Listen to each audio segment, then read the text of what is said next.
Savitri is moving through the inner countries in search of her soul.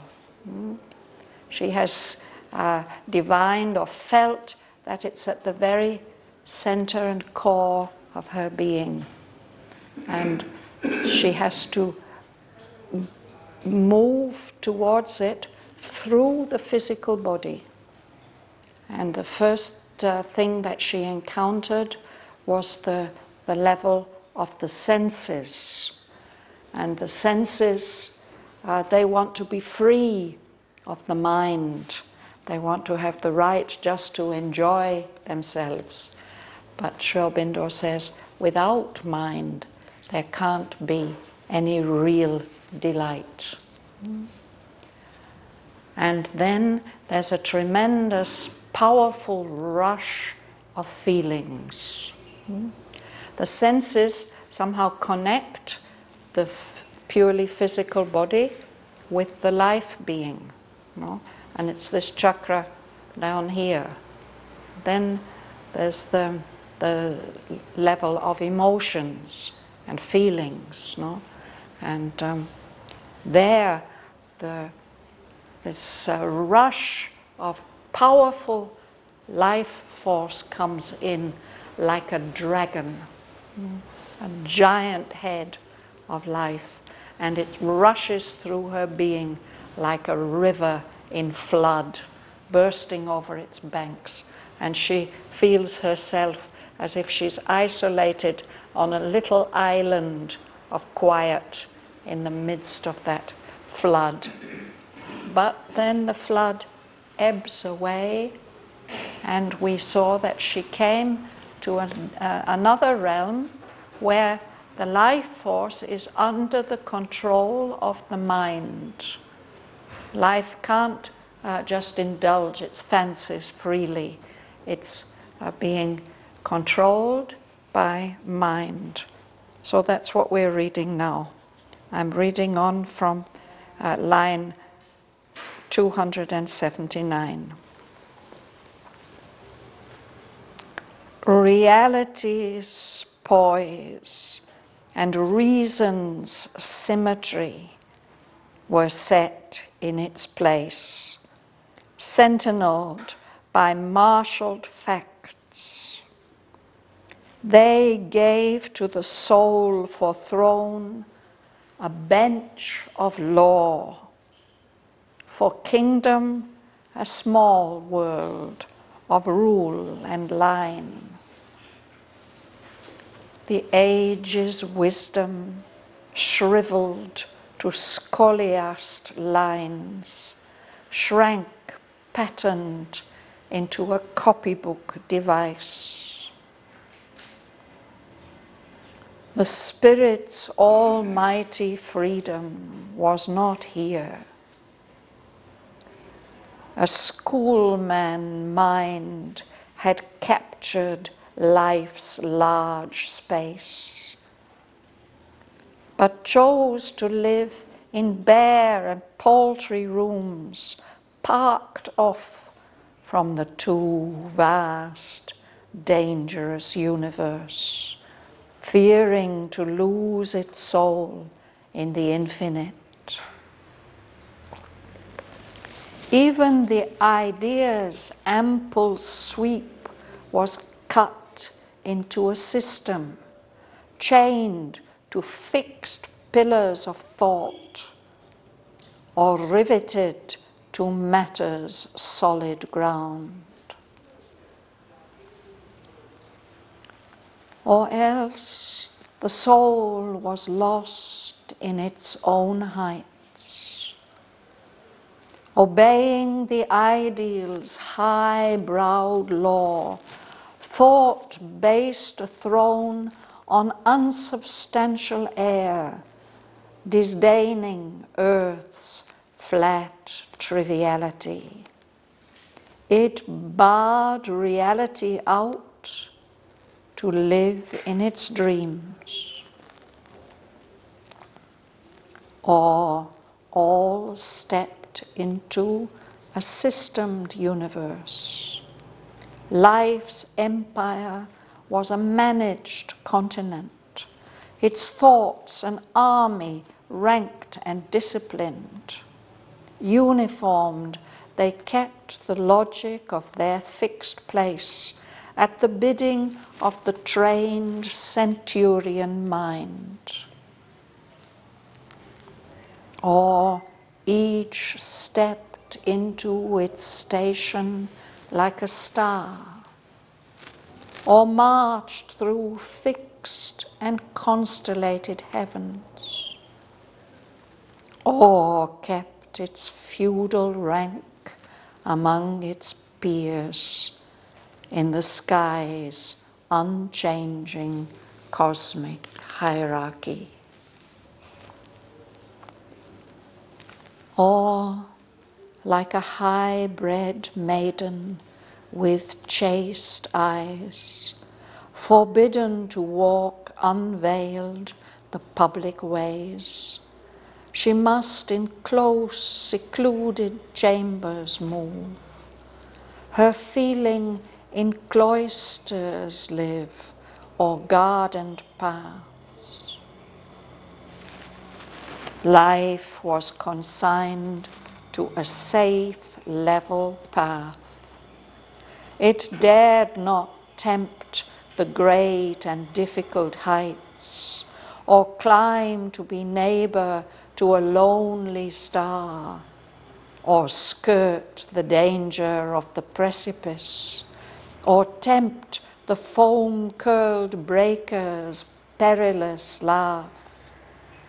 Adventure's lyrist, danger's amateur. Or into her chamber call some flaming god, or leave the world's bounds, and where no limits are, meet with the heart's passion, the adorable, or set the world ablaze with the inner fire. A chastened epithet in the prose of life, she must fill with color just her sanctioned space, not break out of the cabin of the idea, nor trespass into rhythms too high or vast.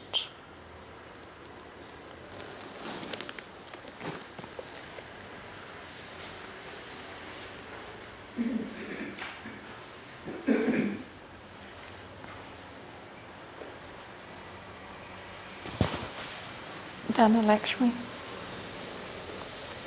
Reality's false and reason's symmetry were set in its place, sentineled by martial facts. They gave to the soul, for throne a bench of law, for kingdom a small world of rule and land. The age's wisdom shriveled to squalliest lines, shrank patterned into a copybook device. Yeah. So line 280 says, in its place. It means in the place of, instead of imagination, which was the last thing that we read about last time. It says that life's power of imagination was banished. So instead, there is reality's poise, facts, reason, symmetry, everything balanced according to the order that the reason gives. They are set in place of the wild and free imagination. And that place is sentineled. There are guards around it. These are marshaled facts. These are the facts. And you have to stay within these limits. So these facts, marshaled. Marshaled means arranged like soldiers. In order. So reality's poise and reason's symmetry give to the soul for throne a bench of law. The soul is the master and it has to sit on a throne, but the throne that they give it is like a judge's seat. The judges sit on the bench, no? And they rule everything. Mind and life are the servants of the soul. But until the soul really has asserted its mastery, it does what life and mind tell it to do. So here the thought is controlling life, and so that restricts the freedom and greatness of the soul. It gives the soul as its throne a bench of law. It has to follow the laws. It's not, and give out the laws, express the laws. It should be a ruler of a great kingdom, but they give it a small world of rules and lines. It has to be like this, limiting lines. The age's wisdom, all the wonderful spiritual discoveries, or even mental discoveries that have been made, the wisdom of the ages, by this scholiast mind, get shriveled. Shriveled is what happens to plants when they don't get any water. They dry up and become brown and lose all their beauty. So those wonderful trees or wonderful flowers of wisdom of the ages, they don't find any nourishment in that atmosphere. They just dry up. And they shrank into a copybook device. I don't know whether any of you had to do this kind of thing when you were at school, but when we were learning handwriting, they gave us beautiful sayings from great men that we had to copy, but actually really we were only supposed to be interested in the beautiful rounds and the proper lines and all that. There was not much opportunity to absorb the age's wisdom. So that's what this mind does. It shrinks down these things just to tags that you can copy when you're learning to do handwriting. So in this realm where she is now, well, that's the next thing, Martin.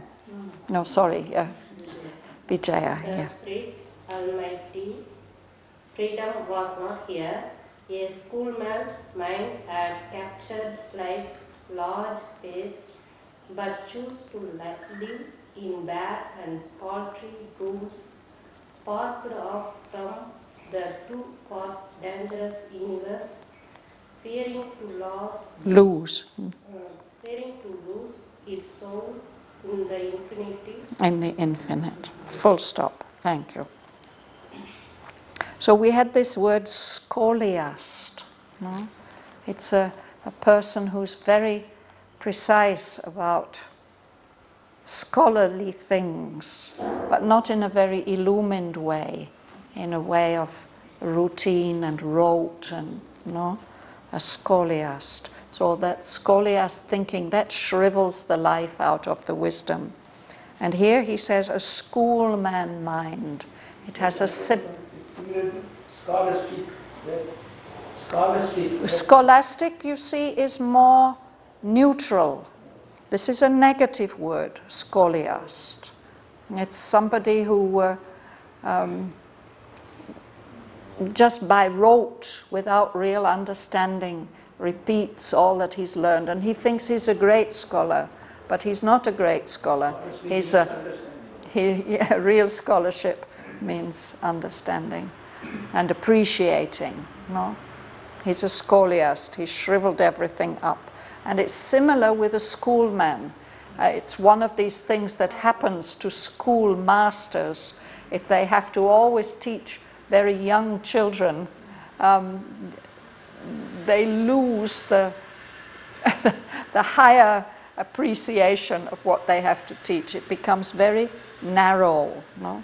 So this schoolman mind has captured the large space of life, but it doesn't take advantage of that large space of life. It chooses to live in rooms, just a few rooms, that are bare. They don't have much furniture in it, no beautiful decorations, nothing like that. Paltry rooms, small, mean, poor rooms, by choice. And those rooms are parked off from the too vast, dangerous universe. Last week we had this parked, no? That life was parked. Life dwelt parked in an armed tranquility. Parks can be very beautiful places, but they are enclosed spaces. The old rulers, they used to have their deer parks, no? Which were very nice to look at, and of course beautiful to see the deer, but the deer were just there to be hunted easily. They were not free. So parked off, fenced in, away, separated from, protected from the too vast, dangerous universe. But that's because, this happens because that schoolman mind is afraid to lose itself in the infinite. So it makes a safe little place for itself, very bare and limited. Suresh. Even the ideas Amber Sweet was cut into a system chained to fixed pillars of thought, pivot to matters solid ground. Let's pause there. The idea with a capital I. This is the most creative function of mind, to form ideas, high concepts, which can then perhaps be realized. It's a creative function of mind. And normally it has an ample sweep, a very wide scope and range in which our thought can form ideas and concepts in a very large, free way. But in this realm that Savitri has come now to, of the little mind, the limited mind, even the idea, what you can think about, what you can conceive, is cut into a system. It's like this, and you have to fit in with the system. It's chained. The idea, instead of the creative thought, instead of being able to move freely, it's got a chain. It's chained to fixed pillars of thought, or even riveted to matter's solid ground. A rivet, you know, it's when you put when you fasten two pieces of metal together by a rivet so that they can't move, that they're firmly fixed together. So this is then the idea is riveted to matter. It's not allowed to move freely. It always has to be dominated by the physical facts. There. Or else the soul was lost in its own heights, obeying the ideal's high broad law, thought-based throne on unsubstantial air, disdaining earth's flat triviality.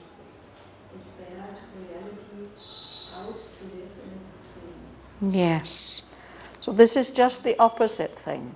Either the thought is riveted to matter, or else in individual cases. It takes off and lives in its dreams, and it doesn't take any notice of the earth's reality. It thinks, oh, that is so flat, it's so trivial and ordinary. No? It disdains that, it feels contempt for that. So it obeys only the ideal's high-browed law, the way things should be. And it bases its throne not on any firm basis, but on insubstantial air. Now that's where it sits. It barred reality out. It doesn't allow reality to interfere with its high dreams. It barred reality out to live in its dreams. Our mind can do this also. It's another kind of limitation, which is not interested in facts. Those lovely golden dreams are much more interesting. Bhavana. All stepped into a systemed universe. Life's empire was a managed continent. Its thoughts and army ranked and disciplined. Uniform, they kept the logic of the fixed plane at the bidding of the trained centurion mind. Yes.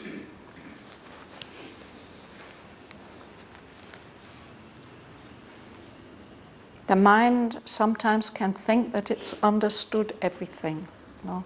And it has everything that can possibly happen and every idea that can come. It has a place for it, fits things into its place. A systemed universe.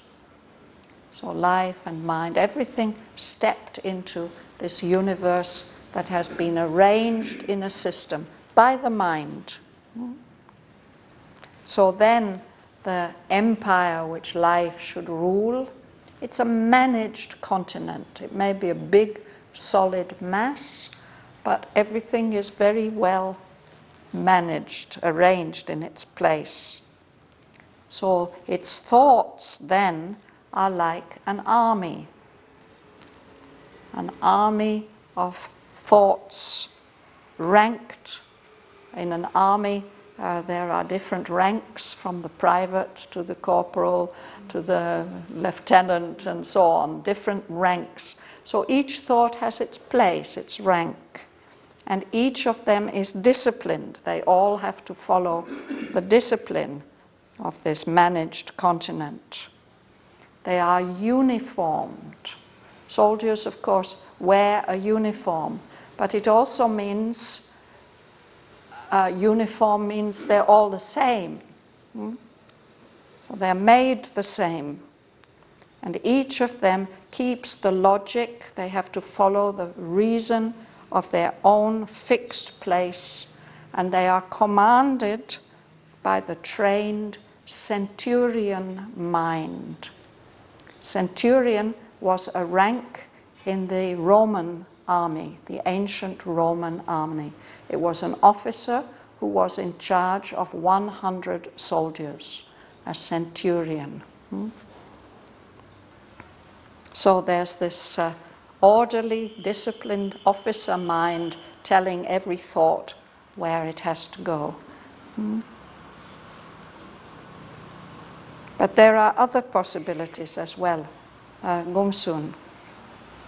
Or it just tap into its station like a star, or multitudes will fixed and constellated the heavens, or kept its figure rank among its peers, in the skies unchanging cosmic hierarchy. Yes. So each thought, no, stepped into its station. Your station is where you stand. So your position, no? Like a star. There are some fixed stars that don't seem to move, no? Yeah. So it goes into its place and it stays there. Or maybe it marches, it moves with the movement of the heavens through fixed and constellated heavens. A constellation is a group of, or what we see as a group of stars. They are not necessarily close to each other in space, but from our point of view, they form a kind of grouping, and we have given names to many of those constellations. A constellation, stella is the word in Latin for a star. So a constellation, it's stars coming together, a group of stars. So those constellations move around the sky, the night sky, always in the same relationship. Well, that's why we can give them names. So each of the stars is like that. It's in its own constellation. Or another way of thinking about that is that each thought keeps its feudal rank among its peers. Feudal system is a system of government, a hierarchical system of government, where there's the king at the top, and then the nobles, each of them has their estates, and then they will have sub-nobles and knights, and then there will be the peasants who live on the estates and have to work for the knights. So it's the same idea that every thought has its place in a hierarchy, an orderly hierarchy. So if he's thinking about stars, as if there are ranks of stars. There are big important stars, and there are less important stars and less important stars. So each of them keeps its feudal rank in your peers are your equals, the people who have the same rank as yourself. Nowadays we speak about children, peer groups, no?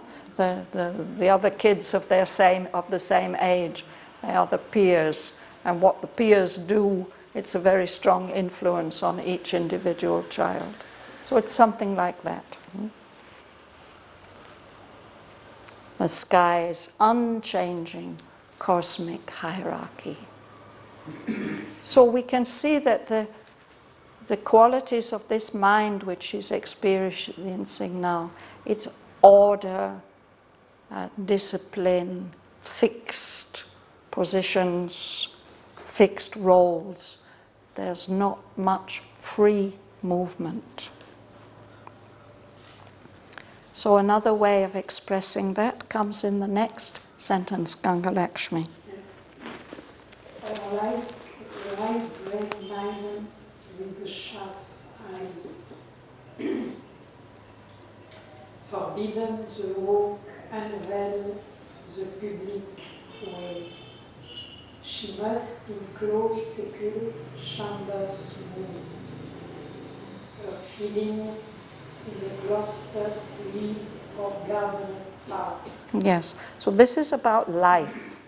Life is parked off, and here he says she has to live like a high-bred maiden, a young woman just becoming up to marriageable age from a high-ranking family. She's been very well educated, and she knows how to behave in a very modest, chaste way. She mustn't go around smiling and looking and flirting with everybody. She has to be very modest and restrained. She's not allowed to go out and walk in the streets, in the public ways, without a veil. She always will have a companion with her. She'll walk veiled. No? She has to live in secluded chambers, protective, closed rooms, close, secluded chambers, quite restricted. And her feelings, she has to live out in cloisters. A cloister is the inner courtyard of a monastery. And those high-bred maidens, of course, they often would be sent to a nunnery, a monastery for women, for their education. So there, everything has to be kept very calm and quiet and proper, and restricted. Or if she's not in those cloisters, at least it's a garden. She can't go beyond her garden. She's restricted to these gardened paths. Mahalingam. Life was consigned to a safe, level path. It dared not tempt the great and difficult heights, or climb to the neighbor to a lonely star, skirt the danger of the precipice, or tempt the foam-curled breakers' perilous laugh. Adventurous lyrics, danger amateur, or into the chamber call some flaming god, or leave the world's bounds and where no limits are, meet with the heart's pattern, the adorable, or set the world ablaze to the inner fire.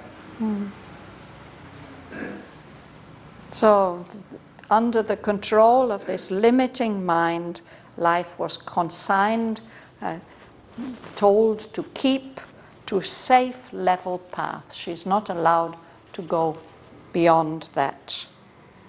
So she doesn't dare to try climbing mountains, great and difficult heights. That's not allowed. Or going even further, climbing to be neighbor to a lonely star. The free life will do that. It will try to become a star in heaven. No?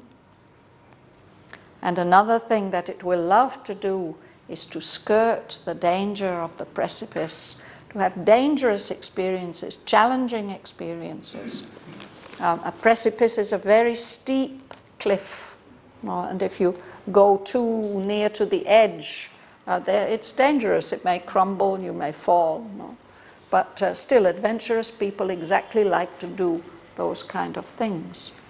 But that kind of life is not allowed by this very limiting, narrowing mind.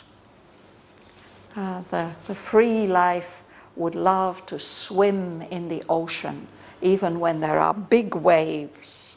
Tempt here means try.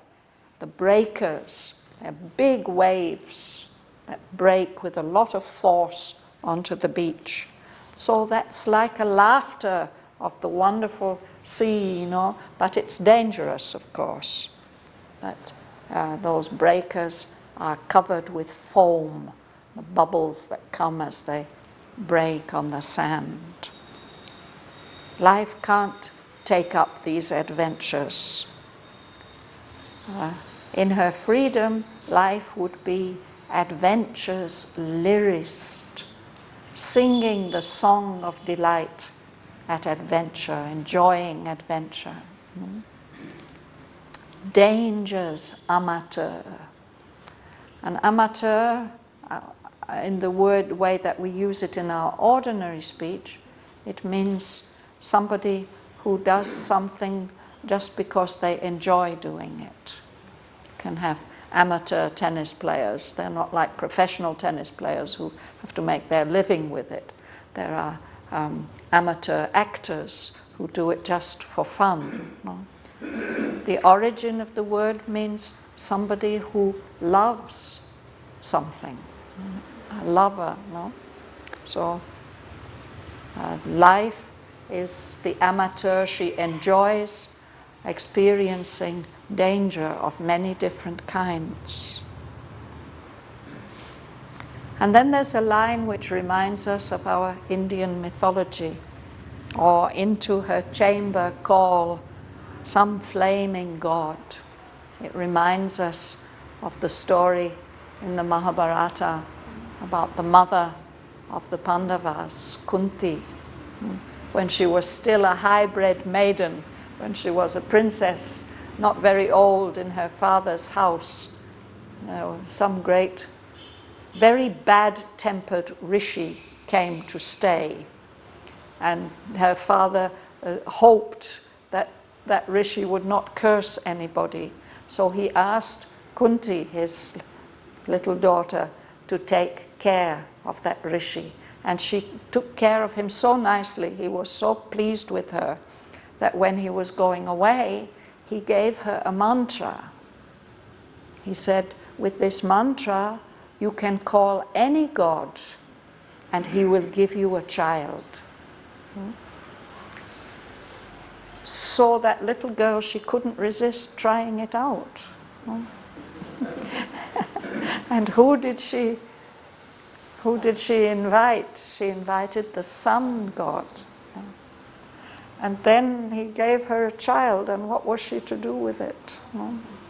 He told her, he said, the God's children, they're born in one night and they're fully developed, and so she gives birth to Karna, and she puts him in a basket and sends him off down the river. And so throughout the whole story, nobody knows that this great warrior is really the eldest of the 5 brothers, who are all also born of gods. So then what are the other possibilities? What life would like to do is to leave the limits of the world, where no limits are. Meet with the heart's passion, the adorable. I thought of Mirabai, who was a high-bred maiden, but she conceived this passion for Sri Krishna. And then she didn't care anymore about being a high-bred maiden and doing what her royal family wanted her to do. Or set the world ablaze with the inner fire. These are possibilities that the life force gives to us if it is free and pure. So if we control it too much by the mind, the soul loses these possibilities. But still, maybe it's a stage everybody has to go through, is disciplining the vital. Uma, will you read?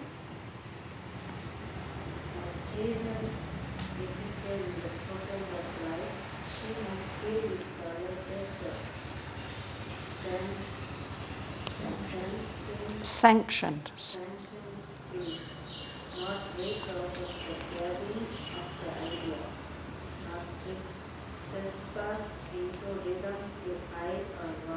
Yes. So we are reading poetry in which Aurobindo uses many epithets, words that are used, descriptive words, adjectives. But there's another kind of literature which is not poetry, but prose.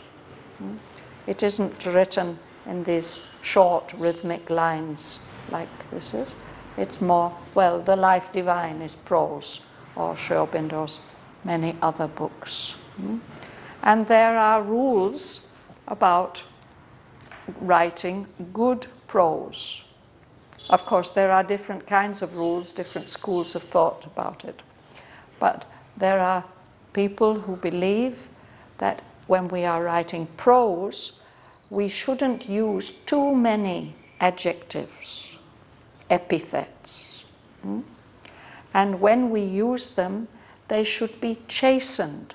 They shouldn't be too colorful or too evocative. That's all right in prose or in verse. But in prose, we should be more serious. Perhaps that's the word. So he says, life is supposed to be like that. She has to be like an adjective which is well chosen, pure, not too colorful, no? She has to fill just with a little bit of color, only just her sanctioned space, the little small space that she's allowed, no? she shouldn't break out of the cabin, the small house of the idea, and she shouldn't trespass. Trespass means going somewhere where you're not supposed to go. No? So she shouldn't burst out into rhythms too high or vast. In poetry, you can have wonderful, powerful, evocative rhythms. No? But in prose, particularly at one time, it was thought that this was not good style. Aurobindo didn't care about that at all, even when he was at university. Once he wrote a letter to his father that he'd indulged his oriental bent to the fullest. No, he thought that he would get criticized for it, but in fact his tutor appreciated his unchastened prose, full of evocative words and high, vast rhythms. Joel. Even when it soared into ideal air, thought's flight lost not itself in heaven's blue. It drew upon the skies a patterned flower of disciplined beauty and almond light. So even when thought rose high, flying up like a great bird into the ideal area, the realm, one of the very highest realms of thought, the realm of the ideal, it didn't lose itself. It didn't lose itself in that blue heaven. Instead, it used it as a background to draw, depict upon the skies a patterned flower.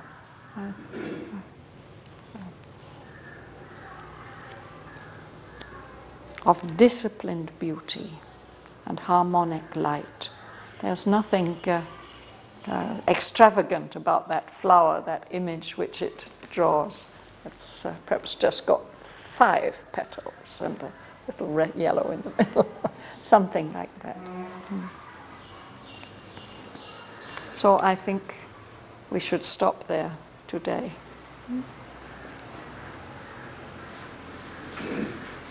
So this is some realm in our being where the life force is not free. It's under the domination of a narrow, limiting mental formation. The things that we are taught are correct and proper.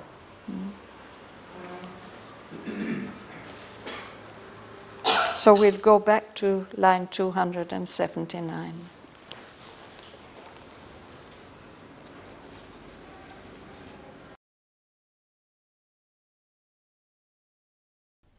Reality's poise and reason's symmetry were set in its place, sentineled by marshalled facts. They gave to the soul for throne a bench of law, for kingdom a small world of rule and line. The age's wisdom, shriveled to scoliast lines, shrank patterned into a copybook device. The Spirit's almighty freedom was not here. A schoolman mind had captured life's large space, but chose to live in bare and paltry rooms, parked off from the too vast, dangerous universe, fearing to lose its soul in the infinite. Even the idea's ample sweep was cut into a system, chained to fixed pillars of thought, or riveted to matter's solid ground. Or else the soul was lost in its own heights, obeying the ideal's high-browed law. Thought based a throne on unsubstantial air, disdaining earth's flat triviality. It barred reality out to live in its dreams. Or all stepped into a systemed universe. Life's empire was a managed continent, its thoughts an army ranked and disciplined. Uniformed they kept the logic of their fixed place at the bidding of the trained centurion mind. Or each stepped into its station like a star, or marched through fixed and constellated heavens, or kept its feudal rank among its peers in the sky's unchanging cosmic hierarchy. Or like a high-bred maiden with chaste eyes, forbidden to walk unveiled the public ways, she must in close secluded chambers move, her feeling in cloisters live or gardened paths. Life was consigned to a safe, level path. It dared not tempt the great and difficult heights, or climb to be neighbour to a lonely star, or skirt the danger of the precipice, or tempt the foam-curled breakers' perilous laugh, adventure's lyrist, danger's amateur, or into her chamber call some flaming god, or leave the world's bounds, and where no limits are, meet with the heart's passion, the adorable, or set the world ablaze with the inner fire. A chastened epithet in the prose of life, she must fill with colour just her sanctioned space, not break out of the cabin of the idea, nor trespass into rhythms too high or vast. Even when it soared into ideal air, thought's flight lost not itself in heaven's blue. It drew upon the skies a patterned flower of disciplined beauty and harmonic light.